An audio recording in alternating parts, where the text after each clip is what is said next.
2020 की तरह 2021 में एक बार फिर कोरोना वायरस देश के सामने बड़ी चुनौती बनकर उभर चुका है। इसी मुद्दे पर बात करने के लिए लगातार खास मेहमानों का सिलसिला एबीपी न्यूज पर आप देख रहे हैं और अब हमारे साथ छत्तीसगढ़ के मुख्यमंत्री भूपेश बघेल जी मौजूद हैं। भूपेश सर, बहुत स्वागत आपका एबीपी न्यूज में। सबसे पहले दर्शकों को बताइए कि छत्तीसगढ़ में कोरोना की क्या स्थिति है सर? कोरोना की स्थिति जो हमारे खासकर रायपुर है, दुर्ग है, राजनांदगांव है, बेमेतरा और ये विदर्भ से लगा हुआ एरिया है और दूसरा जो झारखंड एक जसपुर जिला है, वहाँ आंकड़े कुछ अधिक हैं। बचत जगह चाहे वो जांजगीर जिला कहें या मुंगेली या बिलासपुर या बस्तर के जिले कहें या रायगढ़, यहाँ स्थिति उतनी खराब नहीं है जितना इन 4-5 बड़े शहरों में है। ये आंकड़े पिछले साल करीब 3800 से पीक में, इस साल पहले 10,000 हुआ, 11,000 और 14,000 हुआ। फिर अभी रोकथाम किए तो कल थोड़ा सा एक संतोष हुआ कि ये आंकड़े 14,000 से घट के 10,000 हुआ है। तो अब धीरे धीरे हम लोग कंट्रोल करते जा रहे हैं और आंकड़े में कुछ कमी आती जा रही है। तो क्या सर आप ये कह रहे हैं कि जो पीक थी छत्तीसगढ़ में कोरोना की इस दूसरी लहर में, वो गुजर चुकी है और अब ढलान की तरफ है? अब एक दिन कम हुआ है तो इससे मैं नहीं कह सकता कि अब तो ढलान पे ही आ गया है, लेकिन अब 2-4 दिन देखने के बाद जब ये आंकड़े आएंगे तब स्पष्ट होगा कि हम सही में कंट्रोल की तरफ बढ़ रहे हैं, पीक में चले गए थे या पीक आना बाकी है। क्योंकि जो ये पहली बार ग्रामीण क्षेत्रों में बड़ी संख्या में कोरोना मरीज पाए गए हैं। दूसरा जो दिखाई दे रहा है वो पिछले वर्ष जो बुजुर्ग थे या बीमार थे और दूसरी बीमारियां थी उसको ज्यादा संक्रमित कर रहे थे, लेकिन इस समय जो है वो जो उसके साथ साथ नौजवान और बच्चे भी संक्रमित हो रहे हैं। ये बड़ा चिंताजनक है। एक और बिहेवियर जो सामने आ रहा है वो एंटीजन में निगेटिव आ रहे हैं, आरटीपीसीआर में निगेटिव, और पता चलता है कि उसके बाद टेस्ट संक्रमित हो गए हैं और अचानक उसको जब जांच करते हैं तो कोरोना पॉजिटिव पाया जा रहा है। तो ये जो बिहेवियर जो चेंजेस जो दिखाई दे रहा है कोरोना का, ये वैज्ञानिकों को भी और डॉक्टरों को इसको नोटिस में लेना चाहिए कि ये जो सेकंड स्ट्रेन आया है, क्या पहले के जो स्ट्रेन है उससे भिन्न है, क्या ज्यादा संक्रमण फैला रहा है? क्योंकि पिछले साल जो आंकड़े पूरे देश भर में 1 लाख से कम था, इस समय 1.5 लाख बढ़ गया है। तो ये क्या ज्यादा फैल रहा है और इसके कारण से मौतें ज्यादा हो रही है? ये अध्ययन करने की बात है, क्योंकि आज विश्व देखिए वो रेमडेसिविर की बात कर रहे हैं। अचानक रेमडेसिविर के पीछे सब लोग भागना शुरू किए। तो ये रेमडेसिविर तब लगता है जब बहुत विशेष परिस्थिति में डॉक्टर इसको लगाते हैं, लेकिन आज पूरे देश भर में हर आदमी जान चुका है कि रेमडेसिविर है। तो इस प्रकार से जो स्थिति बन रही है वो बड़ी चिंताजनक है।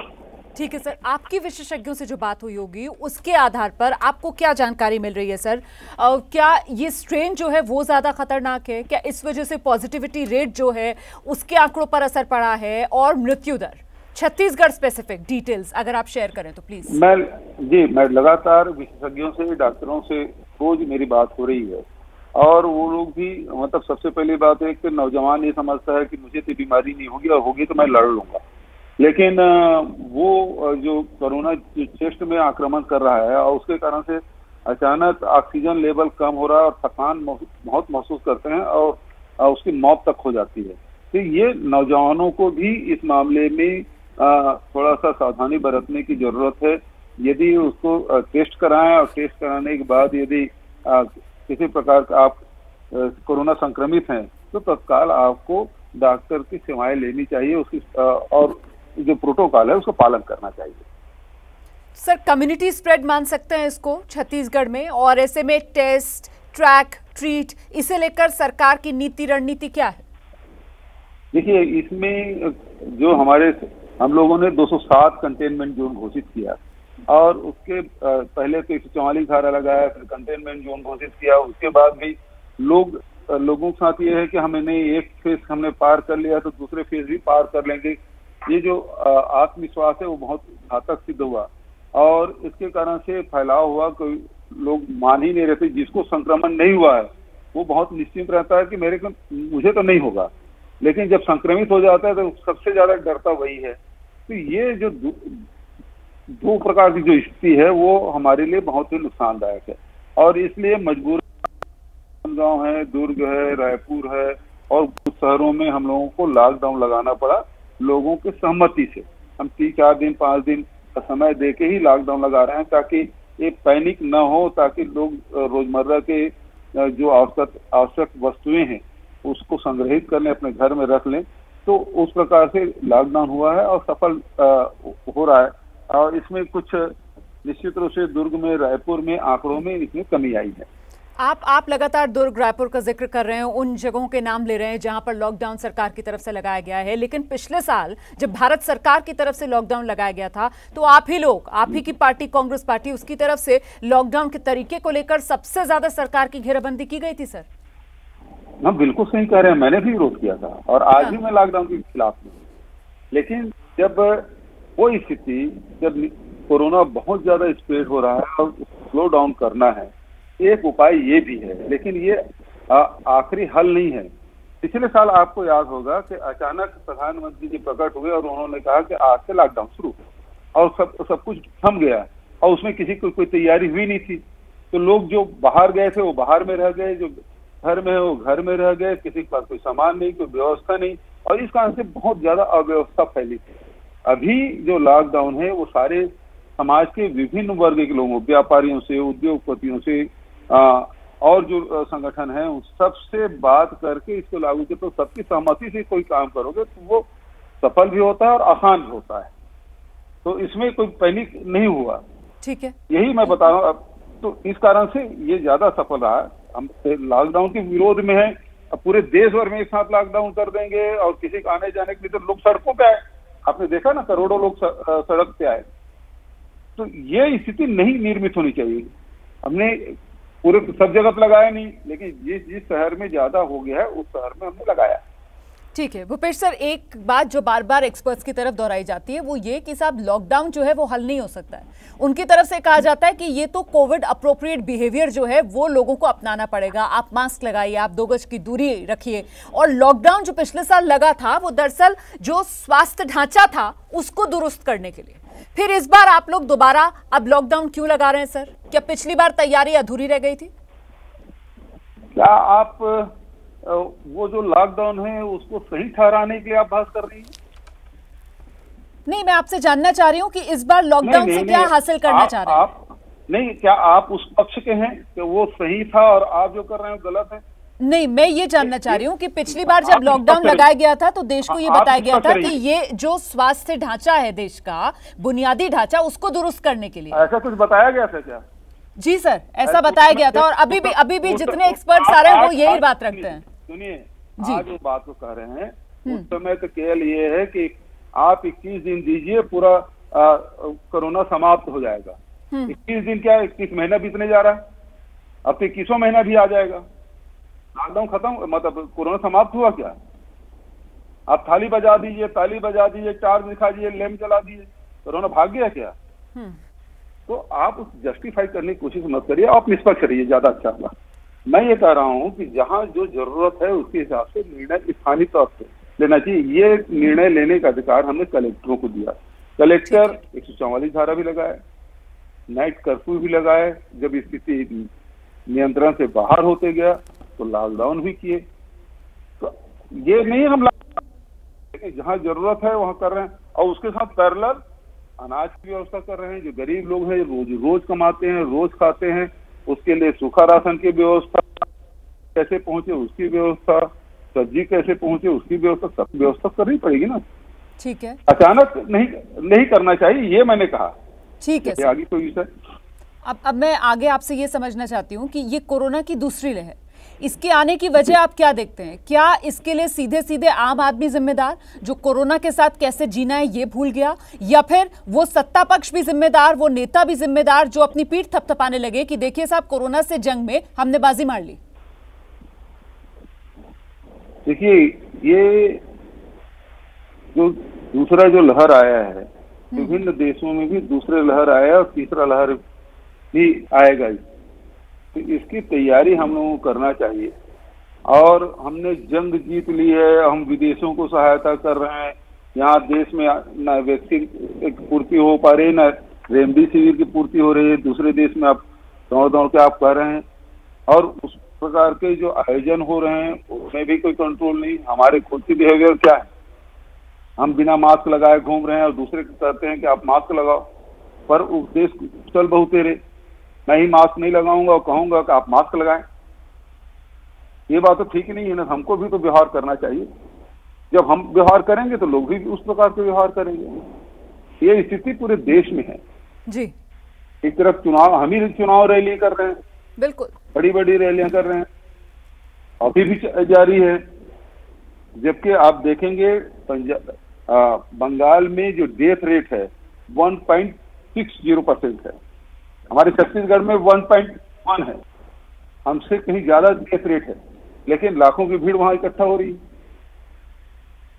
वहां कोई मास्क पहन रहा है क्या? कोई 2 गज की दूरी कर रहा है? हम आसाम चुनाव में गए थे, वहां कौन से वो प्रोटोकॉल का पालन हो रहा था, या दूसरे राज्यों में जहाँ चुनाव हुए वहां पालन हुआ? नहीं, आप बहुत बेबाकी से अपनी बात रख रहे हैं सर। इसी वजह से मैं जानना चाह रही थी कि मतलब ये थकान नहीं है, मतलब लोग नहीं थके कोरोना के नियमों का पालन करते करते, बल्कि नेताओं ने लोगों को गुमराह कर दिया कि जब नेता जाते हैं चुनाव प्रचार के लिए, वहां लाखों की भीड़ होती है और वहां नेता भी खुद भूल जाते हैं और वो लोगों को भी याद नहीं दिलाते हैं कि मास्क भी लगाना है, 2 गज की दूरी भी बनानी है। तो मतलब लोगों को नेताओं ने गुमराह किया सर। देखिए, किसी निष्कर्ष में पहुंचना उचित तो इसलिए नहीं है कि जैसे मैं बिहार चुनाव में गया था, मैं तो मास्क लगाया था, लोगों से पूछा क्यों आप क्यों मास्क नहीं लगाया? बोले यहाँ बिहार में तो कोरोना नहीं है। लेकिन अब देखने को मिल रहा है कि कुछ शहरों में वहां भी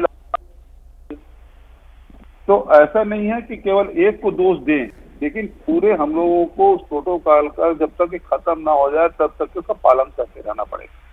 क्योंकि ये अभी भी जितने भी इलाज हो रहा है वो उसके कोई दवाई नहीं है, रोकथाम के लिए कर रहे हैं। मान लो आप वैक्सीन लगा नहीं है, वो रोकने का काम करेगा, आपको सुरक्षित रखने का काम करेगा, लेकिन इलाज तो नहीं है वो।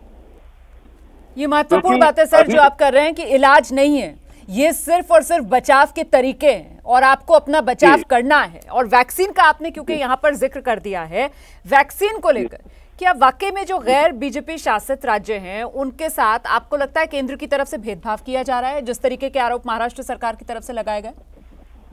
जितने वैक्सीन देखिए पूरे देश में, उस दिन जब प्रधानमंत्री विषय हुआ तो जो स्वास्थ्य सचिव है उन्होंने जानकारी दी कि पूरे देश में एक दिन में 23 या 24 लाख वैक्सीन उपलब्ध हैं।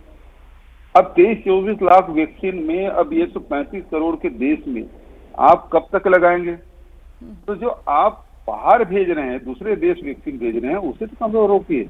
और जो दूसरे कंपनियों के जो वैक्सीन तैयार हैं वो भी अलाउ करिए, ताकि तेजी से हम लोग कर सके वैक्सीनेशन। अभी अब छत्तीसगढ़ की बात है तो यदि लक्षद्वीप और छोटे राज्यों को छोड़ दीजिए तो 14% वैक्सीनेशन हमारे छत्तीसगढ़ में हो चुका है। मतलब देश में हम बड़े राज्यों हम टॉप में हैं। तो हम पे आरोप लगाता है कि हम सहयोग नहीं करते। ये तो मतलब राजनीति हो रही है। सबसे ज्यादा वैक्सीनेशन हम करके भी हम केंद्रीय मंत्री कहते हैं कि हम सहयोग नहीं कर रहे हैं। आंकड़े निकाल के देख लीजिए कि आप हमारे हेल्थ वर्कर है वो 87% वैक्सीनेशन हो गया है, फ्रंटलाइन वर्कर है वो 84% वैक्सीनेशन हो गया है। अब जो 45% से ऊपर के हैं वो 48% हमारी वैक्सीनेशन हो गया है। तो टोटल यदि पॉपुलेशन के हिसाब से देखें तो हमारे 14% वैक्सीनेशन हुआ है छत्तीसगढ़ में। फिर भी आरोप लगाए जा रहे हैं कि हम सहयोग नहीं करते। हमारी क्षमता तो 4 लाख की है, हमको 4 लाख रोज उपलब्ध करा दीजिए, हम जल्दी से जल्दी वैक्सीनेट कर देंगे लोगों को। ये जो राशनिंग की गई है केंद्र की तरफ से वैक्सीन की, वैक्सीनेशन नीति जब केंद्र की तरफ से बनाई गई उसमें क्या राज्यों से कोई सलाह नहीं ली गई? नहीं, उस समय प्रधानमंत्री जी ने कहा था कि ये अलग अलग देशों में जो वैक्सीन है उसकी कीमत क्या है, इसकी कितना है, हमारे देश में बन रहा है उसकी कितनी कीमत है, वो सब बताया गया था।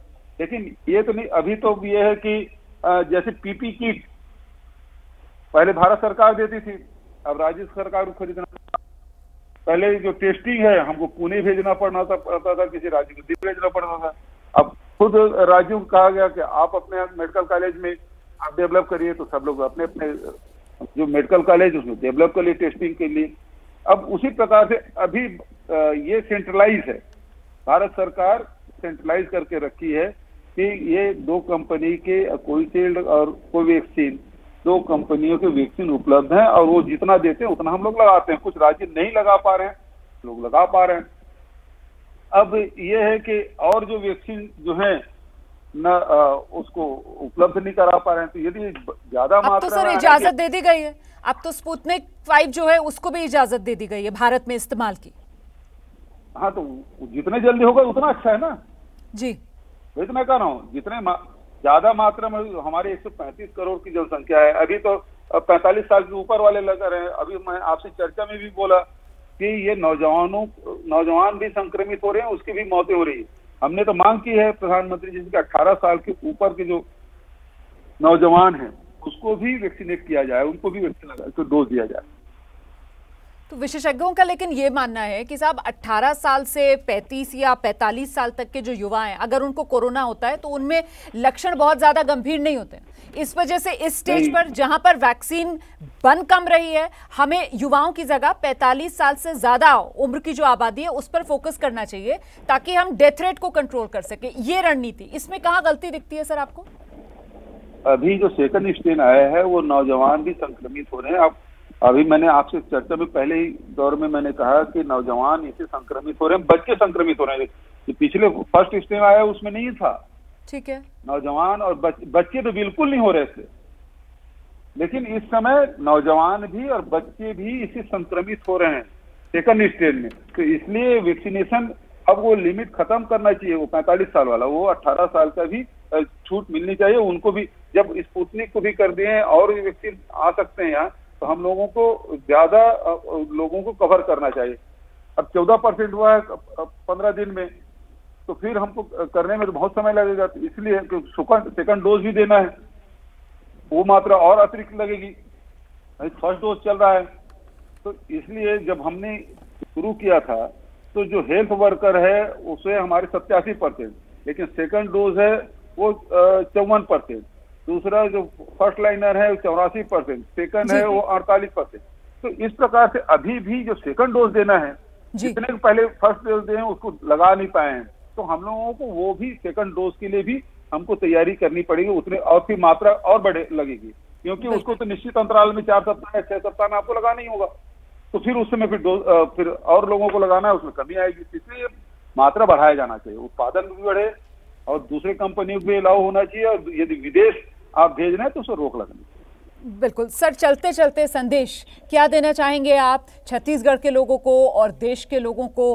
कोरोना बड़ा खतरा, बड़ा कहर बरपा रहा है, उससे निपटने की चुनौती भी यकीनन आप सभी सरकारों के लिए बड़ी है। सर बिल्कुल सही बात है कि इससे जो बचाव है, जो हमें जो फिजिकल डिस्टेंसिंग है उसका पालन करना है, मास्क लगाना है, सैनिटाइजर का उपयोग करना है, बार बार हाथ धोना है, और उसके साथ इसको जीवन का हिस्सा मान के, पता नहीं कब तक खत्म होगा, तो इससे हमारे अपने जीवन दिनचर्या में शामिल हो जाए तो मैं समझता हूँ इससे लड़ाई में आसानी होगी, और वैक्सीनेशन तो सबको करना चाहिए।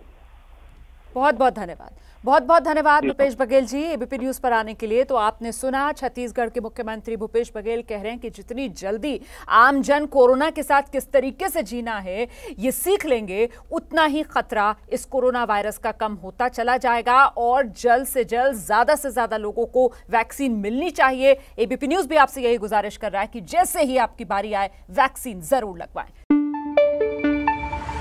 न पाबंदी हो न कोई हद हो तो बस खुद बनाई सरहद हो।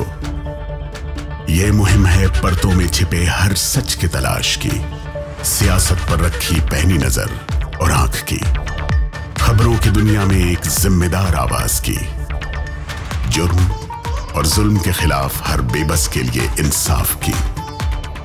जब कोई हद नहीं इंसानियत के लिए जज्बात की, जब कोई हद नहीं खुशियों और ख्वाब की, तब कोई हद क्यों हो नए नजरिए और बदलाव की। तोड़ के हदों के ताले, नए सपनों को पाले, बांधे सबको एक धागे, आपको रखे आगे। ABP news.